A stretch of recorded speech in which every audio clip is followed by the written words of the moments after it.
doing it. To give it this recessed look, we're going to switch from a solid color to a gradient. The top color will be partially transparent. So, say theoretically that you had a bottom video color that you wanted to trim or cut transparent. or something to that effect. How are you going to work with it? Media Encoder, Going to it change comes the border with the color video slightly. suite and master suite, and I think it comes with the standard design Then we're suite. going I'm to not add a so shadow sure on that to give the anymore. button a recessed look. It's an application that allows you to trim, We do that by changing the compress, blur input radius all the way formats, down to change 0, audio, change instead of picking resolution, a black knock color, the size of the video switch down to if you need to. transparent white. I was looking at I'm going to repeat the process with the second shadow. a really quick sample tutorial video. Grabbed it on my desktop, and the easiest way to do this, you can either drag files right to here, or you can click the add button, which is this little plus guy up at the top. We will do the same thing. Easiest for way the to work inner with shadow this, as just well. drag and drop a media file into here. But we're going It to will give keep you it a file name, shade of the black. current format that it's going to be output to, match attributes, Lastly, we're and going my to add destination another inner file. shadow So I can change the destination file, with a spread of 2 I can change the pixels format, and I can change the quality, to accentuate the border among other even more. things. There are presets jammed into Media Encoder.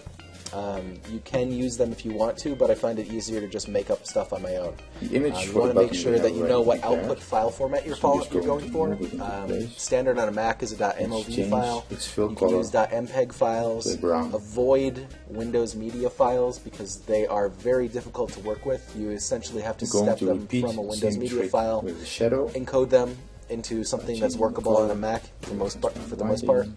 and then convert from there. An F4V or an FLV are the Macintosh output file formats. The image into place. Macintosh, wow. Sorry, Flash output file formats. They are Next up optimized is the to run title. within a SWIFT So when that it's will hosted be on our website Helvetica, somewhere. 54. If you look at this, what I've done is Bold. I've gone ahead and clicked on either of these here. Moving it into place now. It brings up the export settings window. Export settings is what I get to choose the file format that I want We're output going into. to change the fill color The to the same preset, brown. if I want to choose a preset. And Filters, again, if I want to use blur the it. shadow trick. Format, it's going to be. This Give is going it to change this depending on the recessed format that I have set as an output. Video, same thing. Audio, same thing. FTP information, if you want In the to end, connect we and then add upload to an a FTP shadow spot, you can do to that, the but it's not navigation common. bar. We do this by adding another I'm going to rectangle, go ahead and make this larger so you can see what's going on here. which will go from On the left, you have your screen. semi-transparent You black to should all completely recognize the transparent scrubber here. Timeline indicator. As I drag across, I can preview the actual video file in real time. If I wanted to change the amount of time that the clip is going to be and then we exported to, nudge the shadow into place. see that I can just drag these This little triangles at concludes the the bottom. first part of the screen So it's going to start the here, second one wherever the will yellow is, and it's going to try end here, to create a toolbar. wherever that is. So what it'll do is it'll only export and render the content that's inside of that, which is very helpful. I'm just going to set it to the entire clip and then go back to the format. So for the project that you're working with, you probably want to keep them as an MOV file format, which under here is QuickTime. You have AVIs, which are uncompressed, rather large file formats. You could use that. FLV or F4V, I would avoid that. H.264 is a compression ratio / scheme that Blu-ray and other video players use. You could use it, but that could cause problems if you jump to a different machine that doesn't have that codec installed. MPEG 2 used to be the standard Blu-ray DVD format.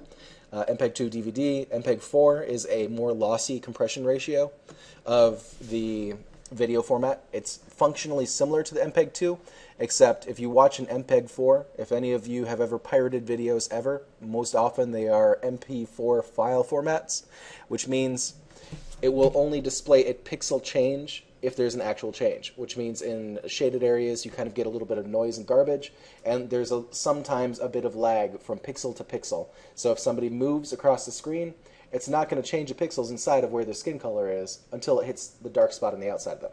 So basically it overcompresses the file format, which means you have a small, like maybe a 600 meg full-length feature film or something to that effect. Not to say that I'm advocating this by any means, but that was what the primary use is for. Not so long ago. QuickTime is an uncompressed movie format, well, slightly uncompressed movie format, and what I would suggest working with most often. So click that. You can see that I get different options here. I can choose, after I pick the QuickTime format, I can choose different video codecs to apply to it. H.263 or H.264 are usually pretty good. When I've converted things through whatever I use at work, 263 is a good standard, or 264 if the machine supports it. That's pretty much it. I would choose one of these two, 263 or 264, so you can continue to work with a file. Here, you can change the quality settings, so increase or decrease the quality of the actual video. You can also change the pixel dimensions.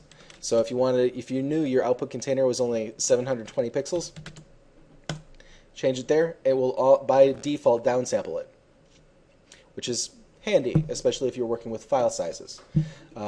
You can adjust the frame rate, as you should be aware at this point. A lower frame rate means a smaller file, which means more jittery motion, but if you can afford it, usually most videos on the web are, well, at one point in time about a year ago they were standard 15 frames per second, but now they're moving more towards 24 or 18 in that kind of time range, just because bandwidth that people use is going up, or sorry, have available. Field order. You have progressive, upper first or lower first. This is the difference in the definition between scanning a full frame, which is progressive, or alternating frames. So it does one, then it does the other, does one, does the other. Effectively, if you have somebody that's moving fast, and then you pause the video, if you see like the edge of them kind of jagged, that is a upper or lower scan. It's a interlaced scan. If you have somebody that's crisp on all edges all the time and it looks relatively sharp, that is a progressive scan. My opinion is that progressive is by far the best, but then you do run into like issues where sometimes it looks a little bit jittery because it's not making up those frames in between. So if you do progressive at 15 frames per second, it's going to look more stoppy than if you're, stop and start kind of, what is the term I'm looking for? Stuttery. It's going to look a little bit more stuttery than as a progressive video as opposed to using a interlaced video. And of course here you have optimized stills, frame reordering, this stuff. You can uncheck the bitrate limit, use maximum render quality, optimize the stills, and basically choosing those options will make the still images look really good in case you needed to pause the video. Down at the bottom, where was I at? Aspect ratio. Computers render, for the most part, pixels as square. A square pixel is what you're used to seeing on a phone, a monitor, things like that. But if you get an HD TV, the pixel size is different. It is, as you see here, slightly larger or slightly smaller. And if you click through these options here, they will optimize it for whatever you're outputting it for. Most often, for what we're doing now, I just want square pixels. But just be aware that if you ever had to output something for an HD TV, if it looks funky, if it looks off, you probably encoded it at a bad format or not stretched fully. Audio options over to the side here. Usually AAC it's a Mac format. You can just leave it as that for the most part, and you can set the bit rate. The higher the bit rate, the better the audio sounds.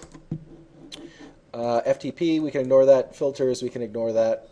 And again, remember, we can trim the clip by sliding these here. When I say OK, file format is QuickTime, preset is custom because I made it up, and then it's just going to save it to wherever I tell it to. Right now it's my desktop.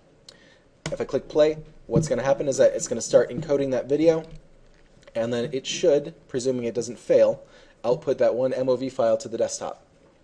So from there, you are good to go. You can take that MOV, import it into After Effects, upload it to the web, whatever you want to do with it. Because you've sized it down and you've done what you need to.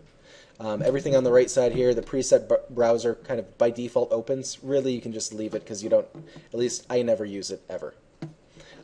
You can also set up Media Encoder to watch specific folders on your machine or network drive, meaning if you drag a file in there, and it sees that, it's going to automatically convert it with whatever you tell it to. So you can build a workflow around that, meaning like a drag, convert, output, done.